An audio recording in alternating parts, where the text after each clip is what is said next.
Hash House and Circle Up. Welcome to On, the Hash House Harrier podcast for interviews, history, and stories. I'm your host, Ra. Today on the podcast, although I couldn't make it to Interhash for a long story, we are down in New Zealand with a long-time hasher, one of the groundbreakers, the first female GM ever of Interhash, a Thai hasher for a long time, the founder of the Thinking Drinking Hash. There's a lot to go over here. Welcome today on the podcast from New Zealand, Imelda. Hi. Let's tell people your hashing origin story. When, where, and how did you get to your first hash? I have to think long back in 1984. I had a business meeting in Singapore, and a friend picked me up from the airport, and he said that he can't take care of me. He brought a pair of running shoes and shorts and his shirt, and he said that he has to go to the hash. It is Selena's celebration run, 200 run, and most of them are army officers. I might be the only one lady invited unknowingly that what kind of run is that? I loved the hash from that moment on. Was that a men's hash and they let you run? Men's hash and mostly military men, but for once on their celebration run, they allowed Harriers to join. I know nothing about the hash, but I can run. So that's how we started. And when I went back to Bangkok, during that time, there's a magazine for Bangkok Post called Asia Magazine. And there is an article about hatching in Asia, starting in Chiang. And I was hooked from Singapore. So I seek out the local hatch and I found Bangkok Harriers. That was 1984. Just a month or so before Interhash in Sydney, I was invited. Are you interested to come to Sydney? I know nothing about the hash. I said, when is the next time? They said, they don't know yet. The next Interhash is in Pattaya. By that time, I have been a confirmed member of Bangkok Harriers. About the Monday Hash, I was the first female member of Monday Hash. Must be really desperate because they invited me. The first women, most men hate it. But anyway, as I said, I can run. And that is a story. Where were you in the pack? You were able to run. Were you in the front of the pack, the middle of the pack, the back of the pack? I am just the middle of the pack. And but I enjoy running, but I don't race. That's much later in my life when I ran marathon. But the hash is fun. That's what I like. I don't drink beer much, but I thought that it's fun in Bangkok or see a trail that you haven't been there before. I don't like my fellow hashmen. They are very sexist, I want to say. Okay, fair. What about the songs? The songs are sexist too, a lot of those. Did you sing the hash? I love English is not my mother tongue, but I'm interested in literature, and I thought that some of the old schoolboy songs, what you call it, English schoolboy songs, are really funny. And when you think about it, it's sexist, but then again, if you just let it all your head, it's nothing. Some of them are really good. Which songs did you like? Oh, so many. But the one is my mother-in-law when she died or something like that. And I have to mention name. The songster on Saturday Hash, Men's Hash, old fast hash. They all are good singers. And they introduced me to a lot of English schoolboy songs and all that. So many. Like this mother-in-law, when they are drunk, they must hate their own mother-in-law. They start singing this. I remember this one. And then That's a great song. Yeah. Yeah. I love my mother-in-law here, and I'll sing that song. Who were some of the people hashing in Thailand in 1984 when you started? Do you remember? I would say on Saturday Hash, the men's hash, that's the father hash, there are a few Thai guys. My senior friend from university, got to know him through the hash. And then we have no class, so I can talk to him easily. And then most of the ladies, I have to say, we don't have many professional people. In order to come to the hash, you have to leave your office by 4 o'clock, the latest. Right. So it helps if you have the driver. And during that time, I have to mention that hashing in Bangkok is not possible without the expressway. In 1977, Bangkok Expressway starts, and that's when we can get from this part of town to the hash run outside Bangkok. On is really limited in those days, only to the bar, and we don't go to the bar.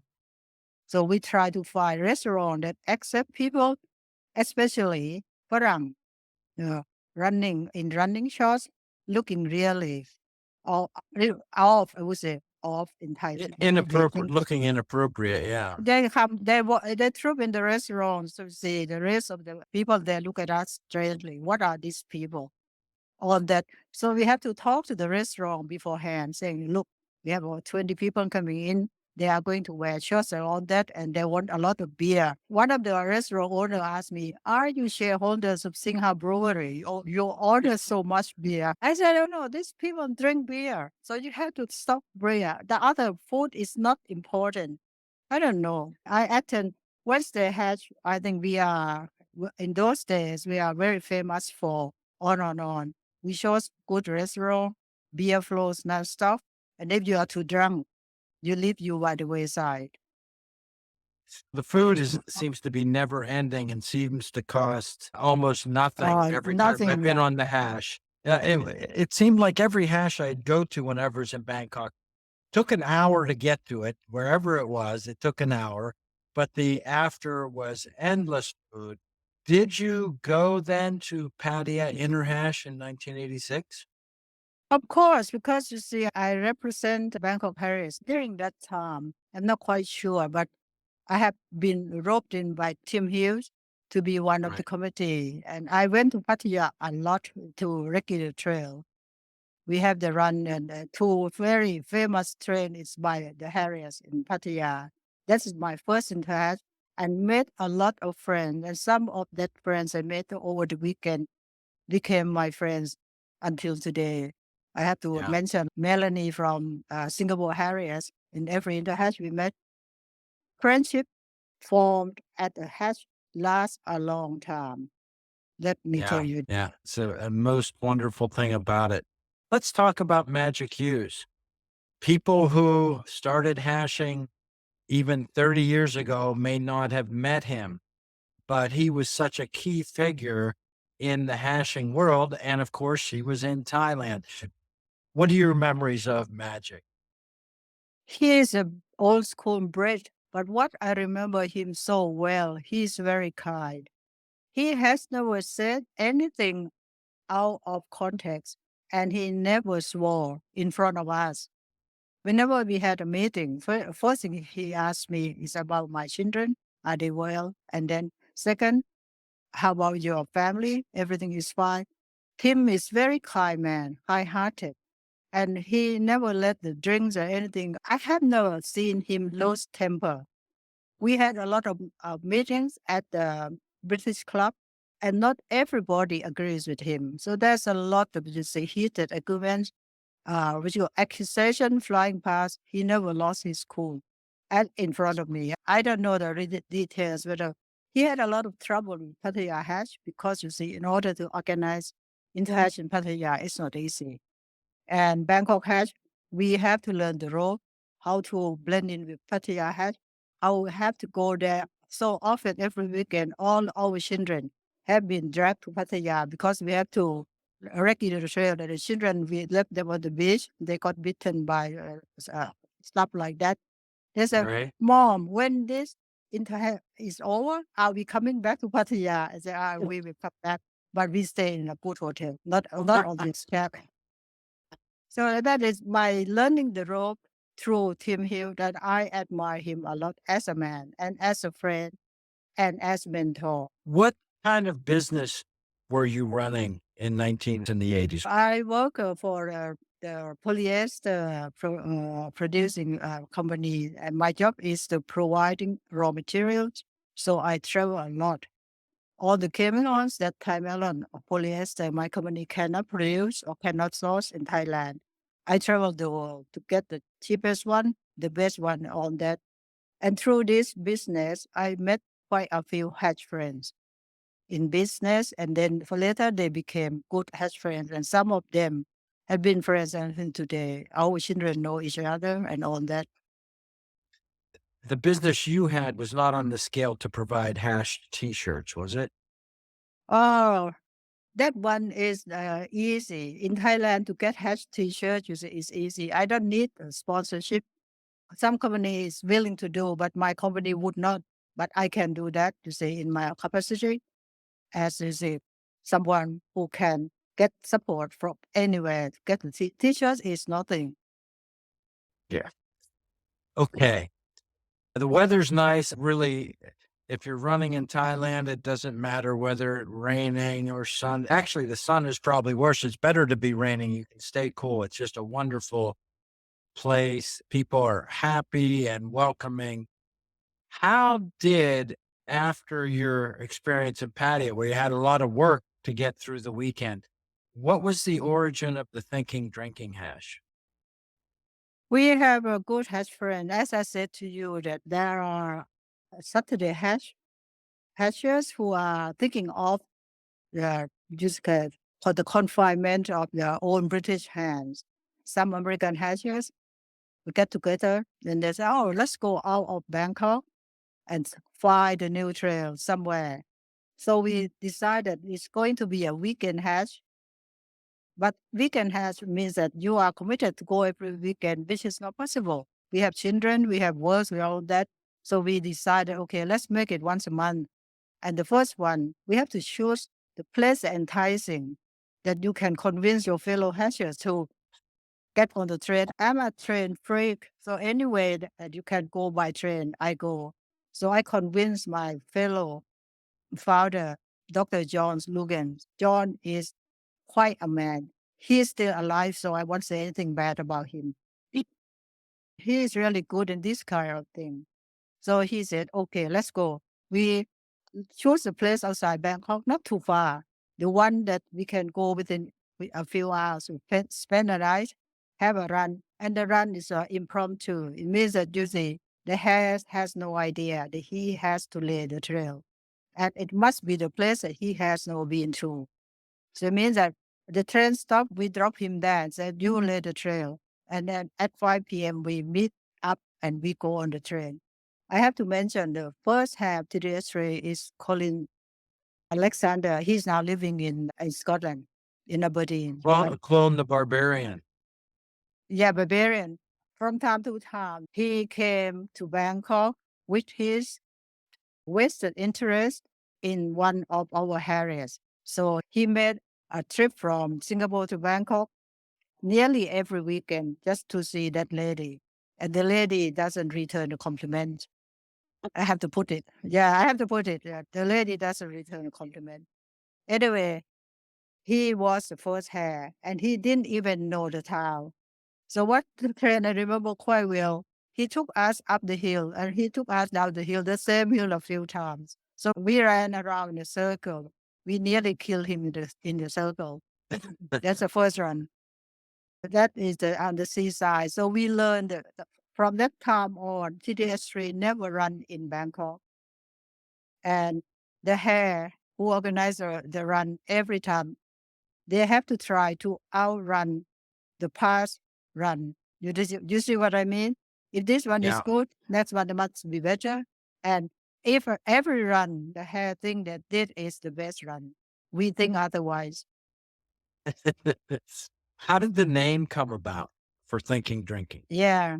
That you don't think that hashers are on illiterate people. Most of them are well educated. A few guys in our group, Toy Boy, for example, John Lugans, Bruce Miller, on this, they are well read. So they think that we think, and then somebody said, oh, we think, we drink. The motto is This God said, we think, therefore We drink. we are. No, we think, but therefore we are. Yeah. Yes. Their God said, we think, therefore we are. So the Hasher thing said, we think, therefore we drink. Because life is tough, we have to drink. So it catch on. We sat there looking at each other. It's a bit too pretentious. I said, no, it's okay. Most Hashers don't understand, so that's good. And the logo here is the famous sculpture. Of Rodin, Yeah. you see, the thinker.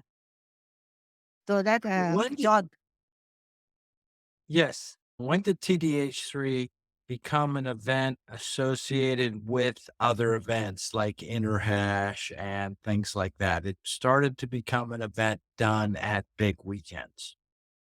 because it's a weekend hash, and then when our friend Bobo started this organized into China in Myanmar, and Nibbles, Malini and I, we sat down, think, hey, we organize a trip to Myanmar. We like traveling, and then we support Bobo. It went very well in Myanmar, the first TDS3 to organize a run for Indochina, make Indochina bigger. People want to go, and then ask TDS3 is going from that time on.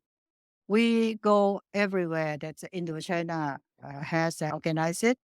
Start with Myanmar, and then we went to Vietnam and all to Cambodia and all that.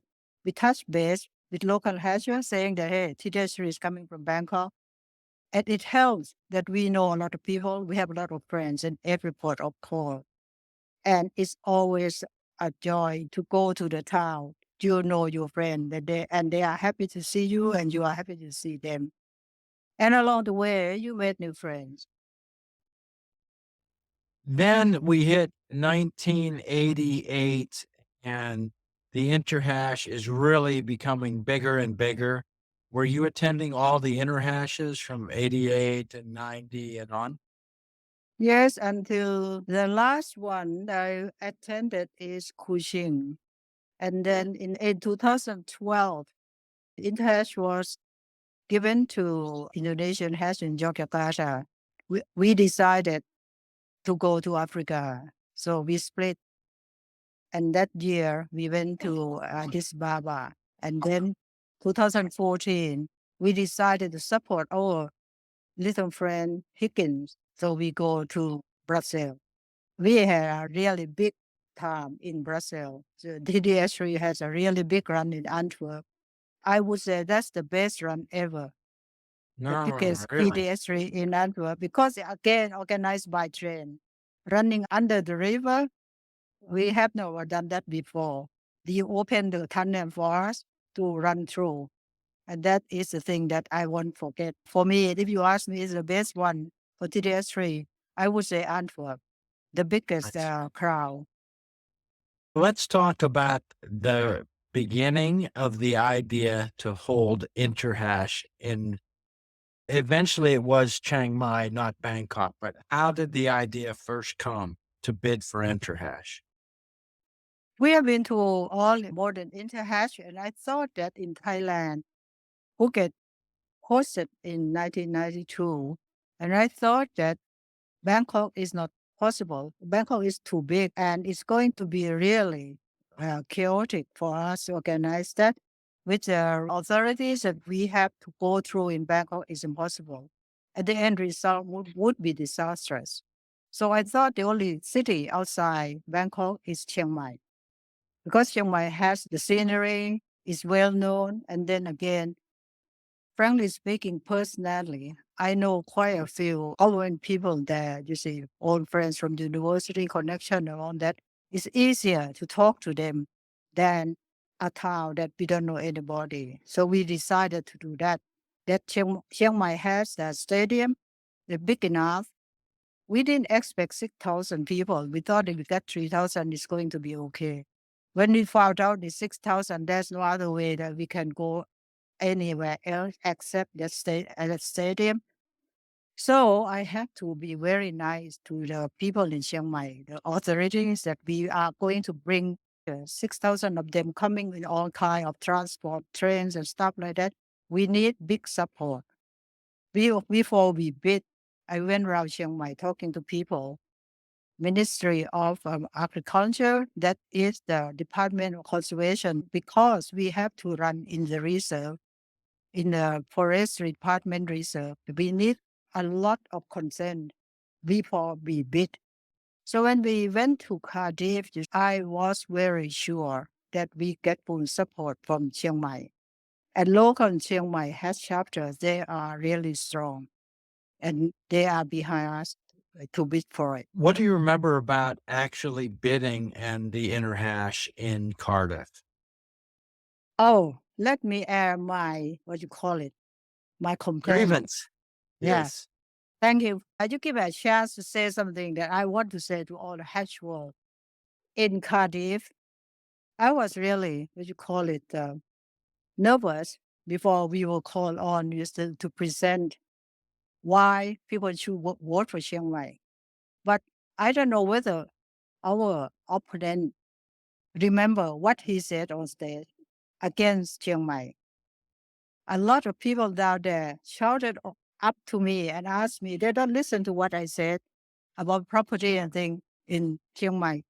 The thing that cut me to the quick is asking me, what is the bar fire? I was so mad. Wow. Yeah, I heard him. I heard him clearly. He really told me up there, what is the bar fire? Chiang Mai, what is the bar fire? He didn't ask me, but I was frustrated, something at all. Because I bid for Thailand, because I am a woman, he cut me down. That is, I didn't know how to ask that. You were the first female GM of Interhash. I think you have no problems with your team because of your gender. No one cares. But the hashing world, right? Or maybe you can tell me the stories of mismanagement of Chiang Mai Interhash. But the hashing world is not supposed to care about any of that. And that's unfortunate. But how was forming the team once you won the bid, which you found out in Cardiff that you were? How much of your team was in place? Before we bid for Cardiff, I have been to Chiang Mai Hash a lot of time, talking with, especially for the ladies, because I see in Chiang Mai Hash, we run with them so many times. I see that the ladies of Chiang Mai Hash, they might not be big group, but they are 100% behind you. So I know that we can get support from them. So we just pick them up one by one and said, okay, this is a trail for Chiang Mai. We need your help with the food, about accommodation. You just make some recommendation, which is the best hotel. This thing is on the ground. But I am very positive when I was up there. I thought that I will get this through because Chiang Mai during that time, the support is on the ground. And I can talk to the government level. They agree. It helps the governor of Chiang Mai at that time. You see, he's a few years younger than us, same university. So we use what you call it, a seniority, saying that, hey, I'm your senior. I need your help. It helps because you see, he simply can't say no, but he didn't understand anything about patching. But I told him that there's a lot of things. A lot of people are coming. We are giving a lot of money to Chiang Mai. So you support me. We just want to support. We don't want money from you. We don't want anything. Just don't block our way. Don't interfere. Yeah. They don't, and they support us very well.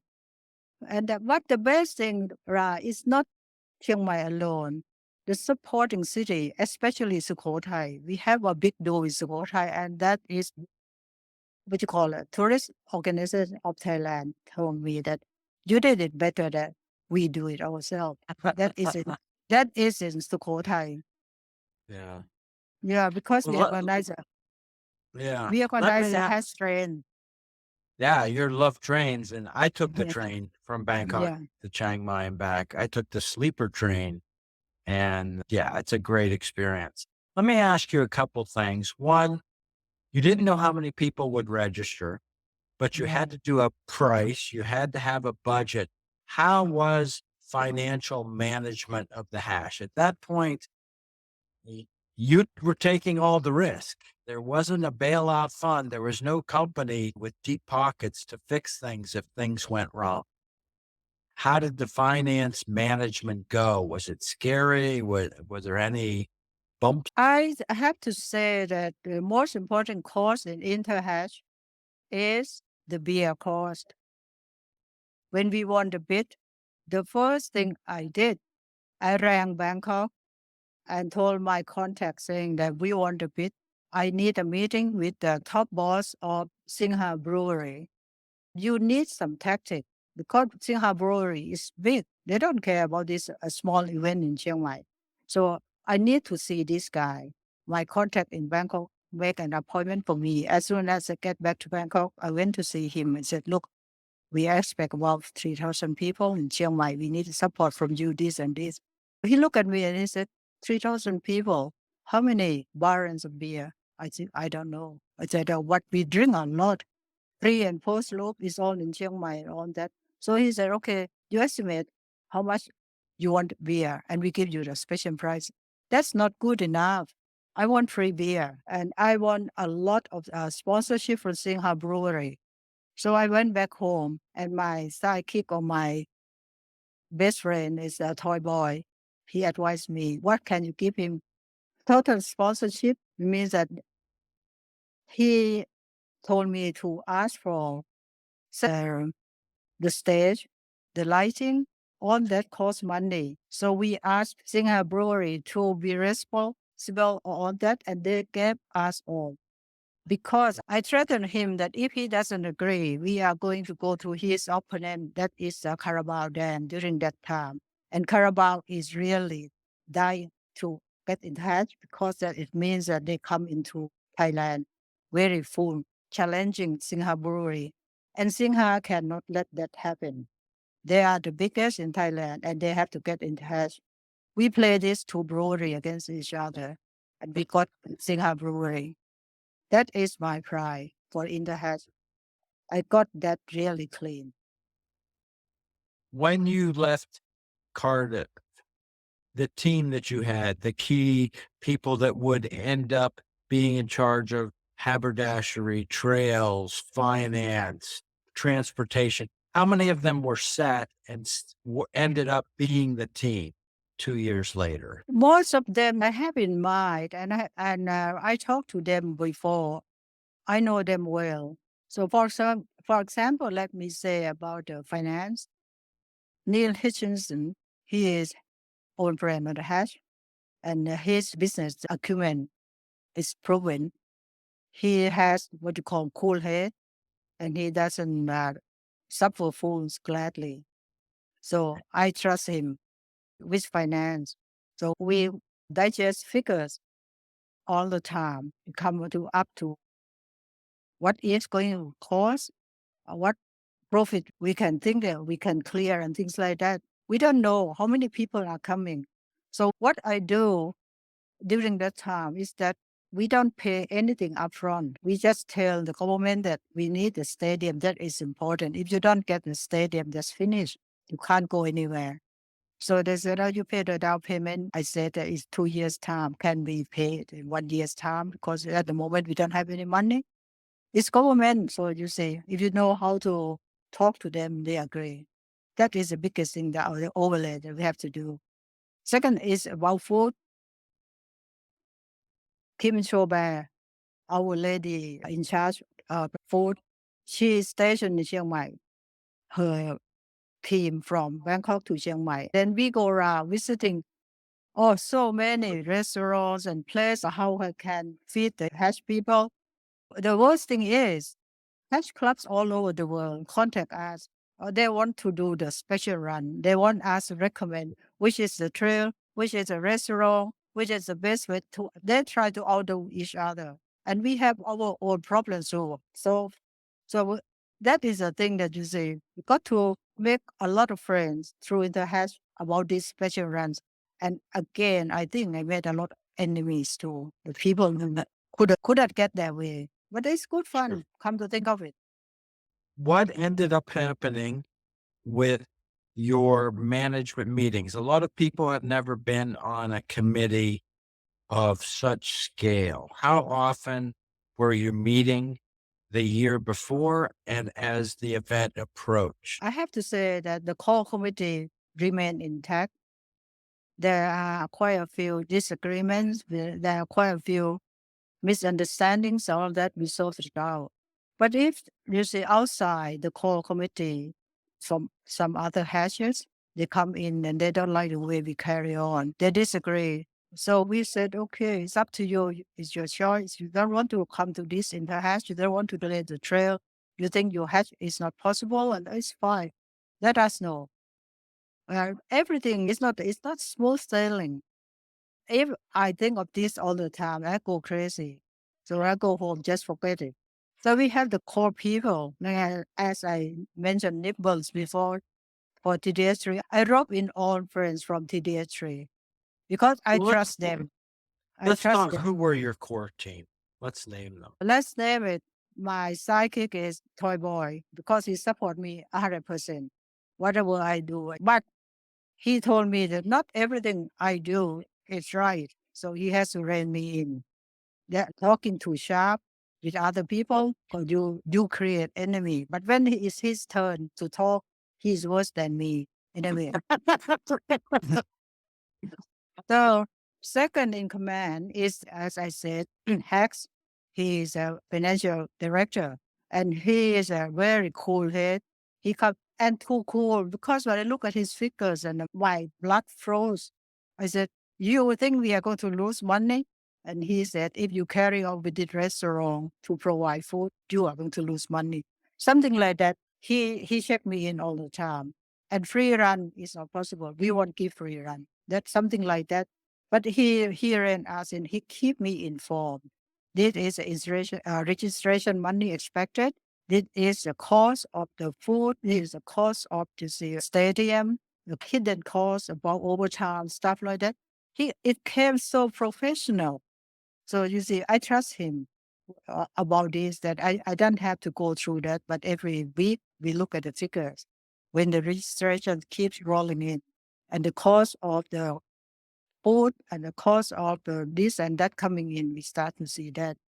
But one thing that I have to say, the beauty of this interhash is the preloop. I asked 7 countries in Asia. We call it, this is not Chiang Mai interhash.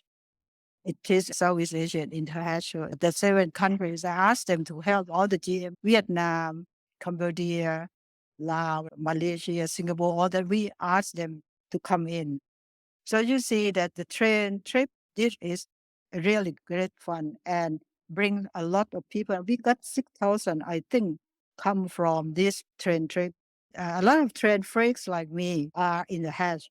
And they say, oh, train from Singapore to Bangkok. Oh, that's fantastic. And so it's really good fun. And we enjoy that very much because we can do that just only in Southeast Asia. We can't do it in other places.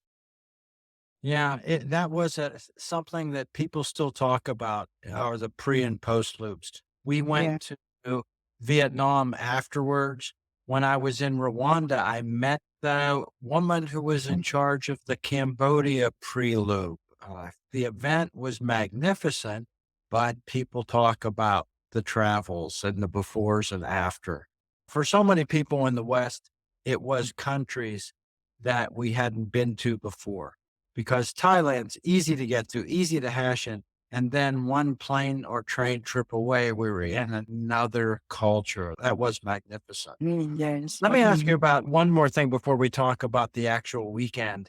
Is by then, the red dress run was an absolute integral part of the interhash. How Yes. was putting the red dress together? How easy or how hard was that for your interest? It's lucky that it's in Chiang Mai. In Bangkok, I think it's very difficult. In Chiang Mai, people have seen so much this kind of out of the box activity, Behavior. but the authorities don't see the same. They are unhappy or they feel that this is not right. They don't want that. But I have a hard time explaining why we don't do anything out of the ordinary, just the color of the dress. but they don't want us to do it. I didn't remember now what is the strongest opposition from the government. The dress. Yeah, they don't want us to wear short dress or skimpy dress.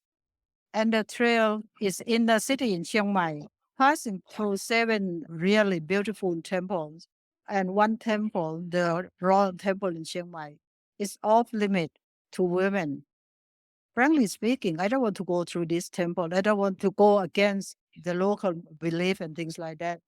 And the worst of, I can't control the hashers from outside Thailand not to wear skimpy dress. Some of them might choose to wear just a very short or bikini or something like that. I can't do anything like that. So I'm very reluctant to explain to hashers all over the world that Chiang Mai has the code of conduct. They have the dressing regulation, something like that. It's very difficult. But then again, we just bypass the temple that we think that we have happened. We have trouble. But it turned out fantastic. Everybody enjoyed it. And I can breathe very easily at the end of the day. There's no call from the government, from the governor's office that could Vishini please come to our office. So that night I sleep quite well. The next night, we start with something that maybe caused some people some stress. Of course, we'll talk about the lantern launch, which is one of the best moments in Interhash history. Yes. But the grand entrance to Interhash 2006, Yeah. I'd be surprised if you were relaxed and expecting everything to go well. The entrance on the elephants. How confident were you that there was not going to be a stampede? Yeah, you know that I have been thinking about that. I'm not afraid of elephant, but I know elephants are easily spooked by the crowd, and the light is out of their comfort zone. So what I did, I went to the elephant camp a few times. I talked to the mahout and explaining to him that this is not normal outing with the elephant. It is going to be in the enclosed area. A lot of people, music, and the lighting is going to spook the elephant more than anything. And I said to him that, look, we had 3 elephants, and if one starts going berserk, the other 2 are going to be a stampede, and I can't afford that. So I asked him how to control that. He said he will have in the Thai Army Day 500 years ago. They call it the 4 feet protector. He will have 4 feet protector. Every elephant, each foot, there will be a protector. The man who is second mahout controlling the elephant. But just a simple touch to the elephant and then some sharp object just to hold it. That way they control the elephants before war. Because the elephants can be very easily usually spook and then they ran amok. Where before we entering warfare, the 4 protectors walk with the elephant, calm them down. So he said he's going to use the same tactic as we are going to war. I have to laugh with it. Ria, it's a war for me. We are entering the war. So that night it went, I was not afraid because I trust the mahout who control the elephant. But I would like to say that it's the worst part is when they help me off the seat on top of the elephant to get on stairs. Oh, I'm afraid that guy just loosen his grip and then I just go upside down the floor. It's going to be a sight. But Yeah, you're 15 feet off the ground. Yeah. yeah, that is so scary. If you sat on there and you look down, and I waved to everybody feeling like Queen Elizabeth. But the real thing is very scary. But Yeah, I well, think it's interesting. People don't know what to expect. It's not something people were even knowing was going to happen. So it was a mind-blowing experience for all the people in the stadium. And I remember on stage, we talked and just said, whatever happens, pretend that's what we wanted to happen. If they stop, pretend that's what we wanted, and no one will know the difference. But it went without any incident. Yeah. I would like to add on for the benefit of people who were in Chiang Mai and didn't know that night, the lanterns. People talk to me saying that, oh, the night of the lantern, I remember that. It's really beautiful, blah, blah. The management behind that is quite interesting. I didn't know before Interhash that you need consent, not from the government, it's from the Department of Aviation and from the Chiang Mai airport. So I said, we have nothing to do with the airport. The Department of Aviation said to me that I heard that you bought 6,000 lanterns, and I thought that you are going to float it on opening night or the closing night. Is up to you. But I want to tell you that you need license for that. I was really shocked. I said, license for lantern? He said, because you are going to float it close to the airport. So when I send a letter formally telling the government that what I plan to do, I don't want a surprise that night. The answer in writing saying that the floating of the lantern can be done before 10 o'clock because that is the last flight from Bangkok, land at Chiang Mai Airport, which is about 3K away from the venue. And he said that you have to answer us in writing that this is what you are going to comply. Otherwise, we shut it down. We shut your venue down. It's really a serious threat. So I sent a letter back immediately saying that we comply. That's why people ask me, why you wait too long? I said, I look at I told the toy boy, okay, look, 4, 1, 2, 3, 4, 10 minutes, go ahead, go. Now, everybody, they hold the lantern in their hand and they said, how come we can't light? At 10 o'clock sharp, we said, okay, you can light your lantern. You see, this kind of behind the scene tactic or arrangement is quite interesting. But at that time, I was so tense, so afraid that things could have gone wrong. That was close to the end of the weekend, so Yeah. it's not like you had ever a chance to relax. Did you enjoy the weekend? I did because first thing first, things went as planned, and I am really happy. I'm proud of my community. We have some disagreement with the people outside our call group, but it's not serious because after Interhash, we still be friends. You see, anything that is really an issue, we have to solve it before Interhash. We can't let it simmer underground, and then one day somebody just say blow up. That is not done. So by the time Interhash rolled up, to which is May, it has happened. It has to happen. We have done our best. And I went to Interhash. I slept quite well. Now it's a problem. Kim Shoba, she has to be responsible for the food and she can't sleep. I slept well. I don't care. I said to her, now it's your turn, not my turn. So it's really good. My core committee, everybody, I'm really pleased with it. They are old friends and they are friends until today. They are really good. It shows the right people. I think the hashing community chose the right people to give the interhash of 2006 to you and your team. What do you think about the fact we did have a potential for a female GM in Trinidad if the event didn't have to be canceled? There hasn't been another female GM leading an interhash bid.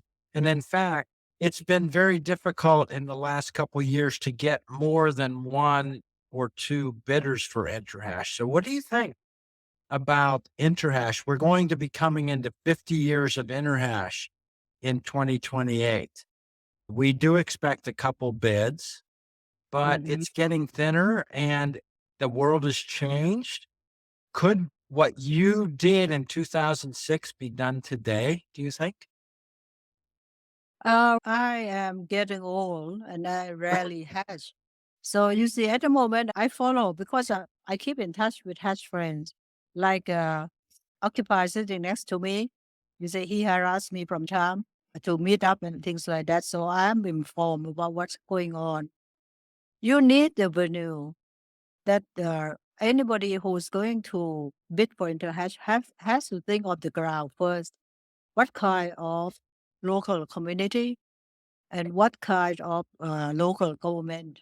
That is important. If you don't have that kind of support, any bid no matter how successful on the bidding stage, when you come back to town and you don't get support, it's going to be really disaster. So I thought that it doesn't matter a female or male as long as he or she is dedicated, and one man or one woman cannot pull this kind of thing. You need good friends. You need good committee.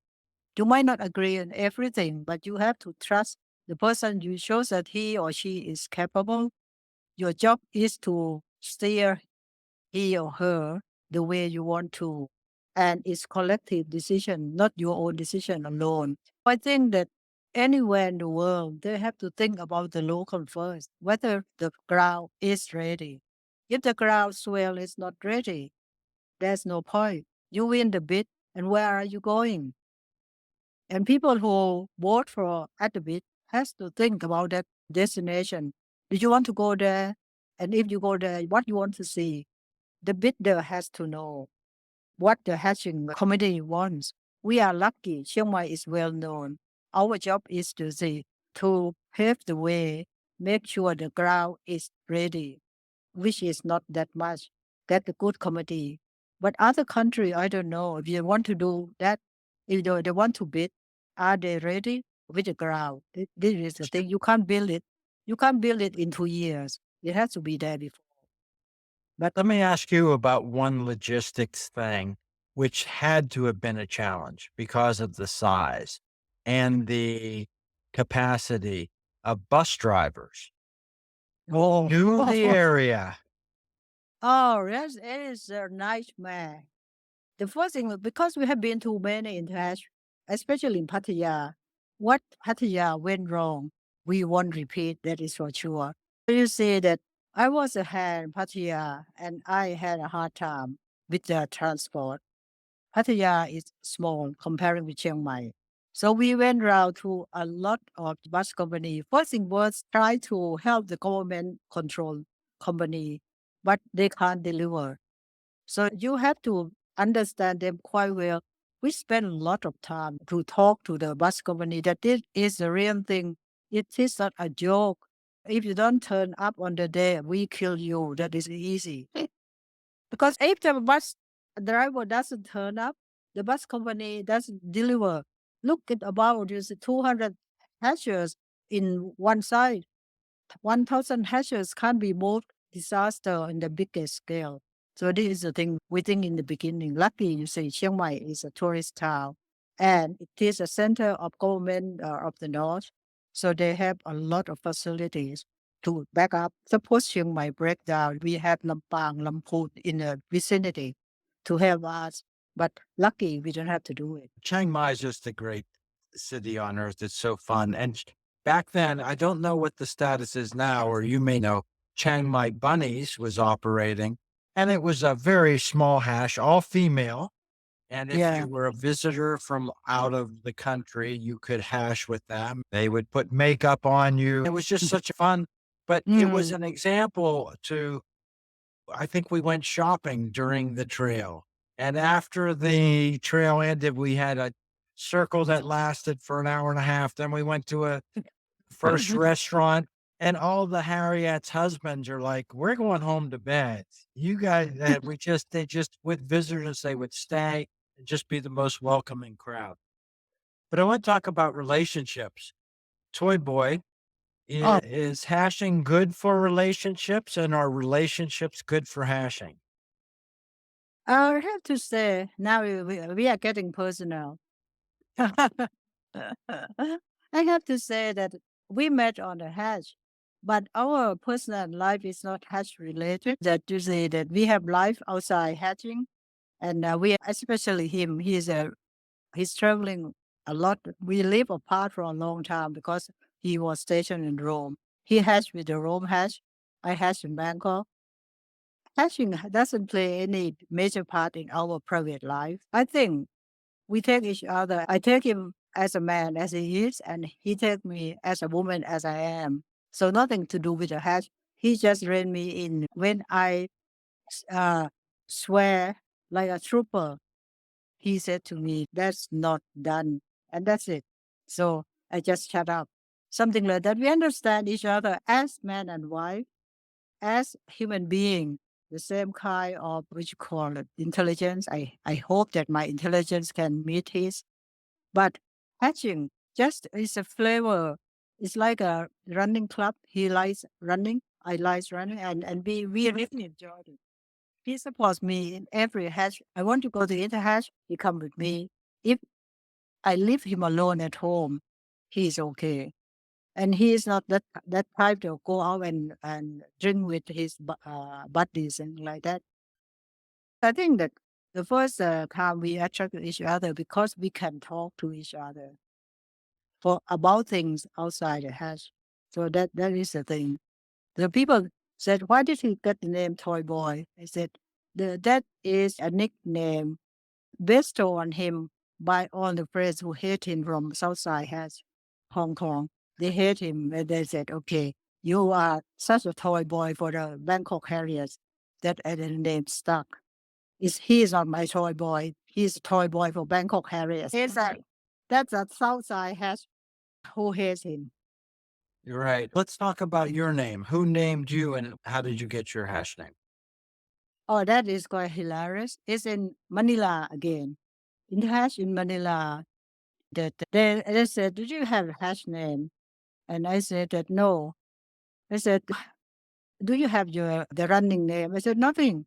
So the hashers from Hammersley Hash, Australia, at that hotel, big one in the Hash Hotel in Manila, there's a revolving door to enter the hotel.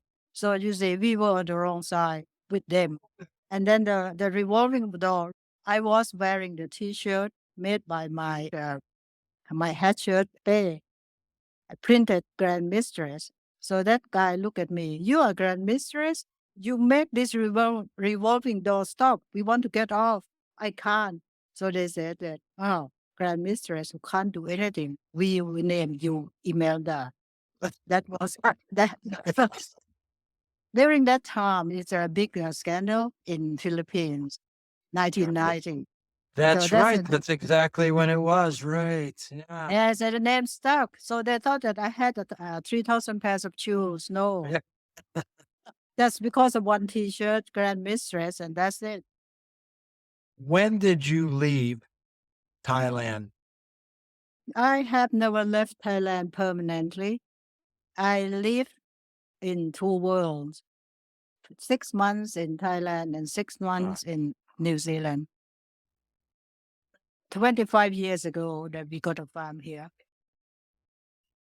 How has Bangkok changed? You go in 6 months, out 6 months. So you see little changes each time. Has it changed over the 25 years since you were living there all the time? As all big cities, they change more shopping center, more expressway, a lot of things that they say big cities evolved. But we live in I didn't go out much when we are at home. So we spend our time in our corner of Bangkok with our friends, our family, things like that. I didn't even hatch in Bangkok. I can't drive. I hate driving at night. And Toy Boy refused point blank. He said he's too old. He is now 84. He doesn't enjoy going running in the heat. So we have exercise around our house or at the farm, going around the farm. That's a more than exercise. So hatching is impossible unless you see we have friends coming in. Yesterday we have the DS3 reunion. Nibbons organized. It's very good fun. What's on your farm? What's on the land there? It's cattle, deer, and sheep. So you see, this is a livestock farm. Toy Boy can use his scientific background, to develop the farm up to the standard he wants and all that. This is not for profit. It's just for his interest in farming. What's your role in operating the farm? To be his best friend and his cook and everything at the farm. We relax. So we talk about the things that you see about books that we read and things like that. It's a good fun, very quality time here, and waiting for friends to come to visit. I started hashing myself just a few months after you, early in 1985. And I didn't get to Interhash until the early 1990s.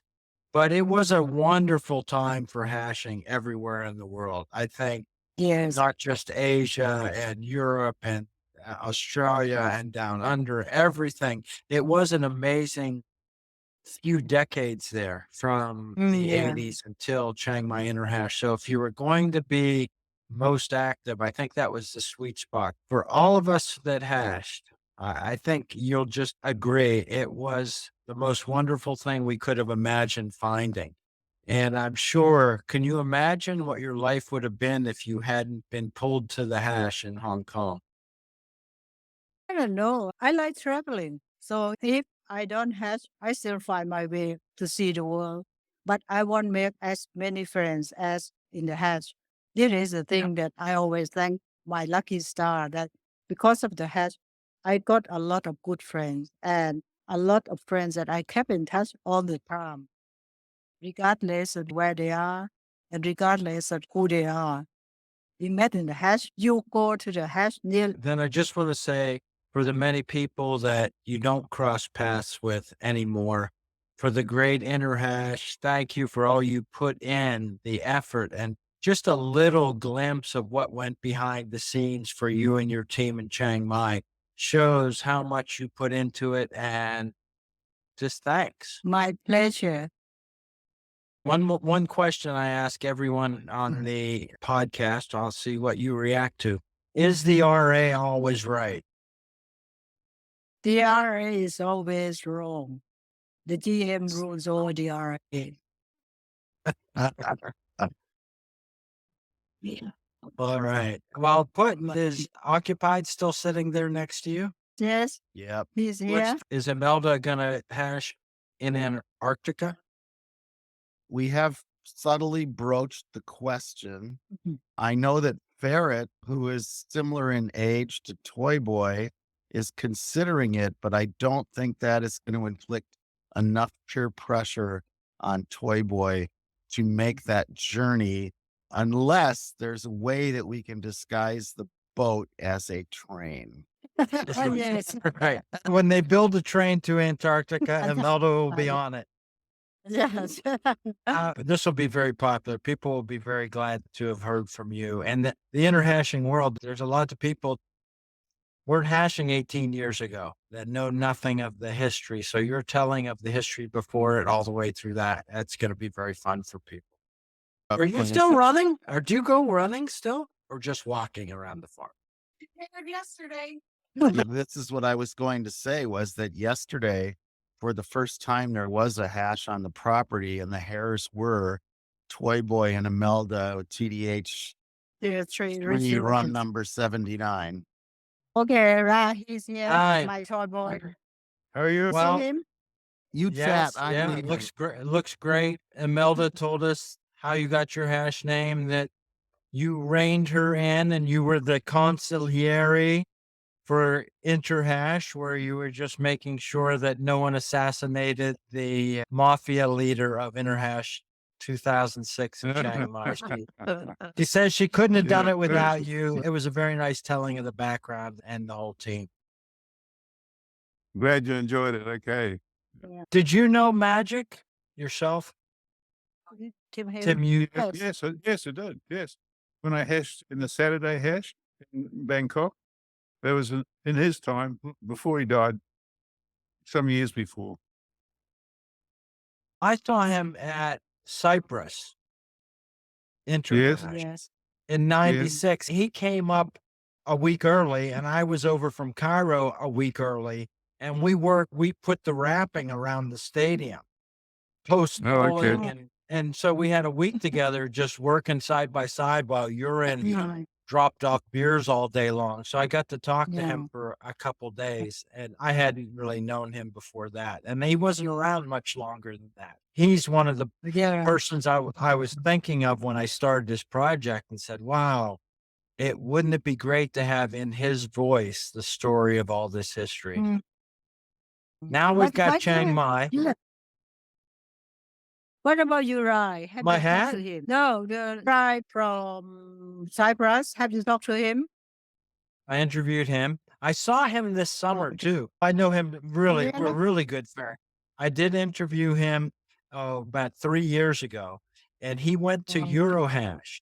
He said it's the last yeah. one he's going to. He had a great, of course, vivid memories of the event that he was chairman of, and yeah, very fun. Yeah.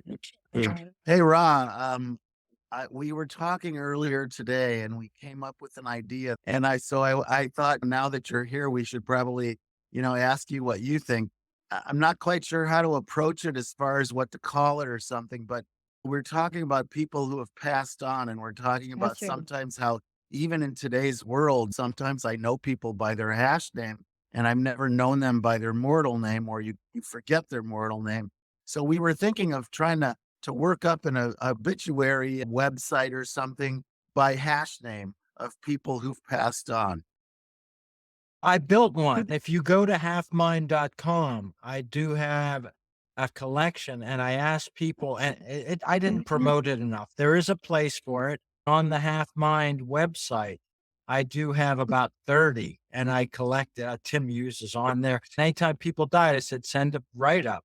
But I called it, I don't know if I called it Hashers in Heaven or whatever. I can keep that alive on Half Mind. So maybe I'll just start promoting it Yeah, and invite submissions. I think Yeah, Because do I it. agree with you. It's a great idea. Keep it. Keep you've it. already started it and worked on it. The reason that it came up is because we were talking about Prosperous Chicken. No one's heard from him. Did he die? We don't know. How do you find out? So I'll leave you Yeah. with that. Give our best to H2O. Thank you for all the Yeah. time. Yeah. Yeah, Thank good you. to catch up with you. Yeah. Okay. We love you and we missed you guys this time around. Just look forward to seeing you. Okay. Thank you. Bye-bye. Bye-bye. Hold on. To close the circle, here's the Hash Anthem sung by Mother Hash. Swing low, sweet chariot, coming forth to carry me home. Swing low, sweet chariot, coming